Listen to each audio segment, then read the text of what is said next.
புருஷன் என்ன செஞ்சாலும் அவனை கூடையில வச்சு செமந்துட்டு போனான். அவன் வந்து வீட்டுக்கு போனாலும் செமந்துட்டு போனான். அவதான் பொம்பளை, அவதான் பத்தினி. இப்படியே சொல்லி சொல்லி சொல்லி எங்க மூளைக்குள்ள பதிய வச்சிடுறாங்க. என்னைக்காவது நாங்க எங்க சந்தோஷத்துக்காக வாழணும்னு ஆசைப்படுறோம்னு சொன்னோம்னு வச்சுக்கோங்களேன், எங்களுக்கு ஒரு பட்டம் கட்டி உட்கார வச்சிடுறாங்க. இப்ப நாங்க மனுஷங்க கிடையாது, எங்களுக்கு உணர்வுகள் கிடையாதா, உணர்ச்சிகள் கிடையாதா? ஆம்பளைகளுக்கு மட்டும் தான் எல்லாமே இருக்குமான்னு நான் கேக்குறேன். அவங்களுக்கு ஒரு செக்ஸுவல் ஆசை இருக்கிற மாதிரி எனக்கு இருக்காதா?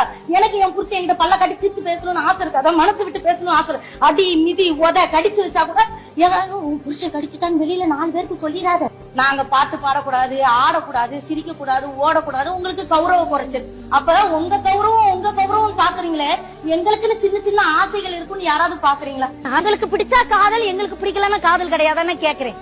இல்ல உங்களுக்கு பிடிச்சி என்னைய வந்து காதல்னு சொல்ற, கொஞ்ச நாள் உன் கேரக்டர் சரியில்லை, இல்ல உன்னை பிடிக்கவே இல்ல, அதை சொல்றதுக்கும் சொல்லாததுக்கு எனக்கு உரிமை இருக்கு. உன்னை பிடிக்கல இல்ல உன்னை பிடிச்சிருக்குன்னு சொல்றதுக்கு எனக்கு உடனே நீ ஆசிட் ஊட்டி என்னை கொன்னுற. அதனால உனக்கு என்ன கிடைக்க போகுது?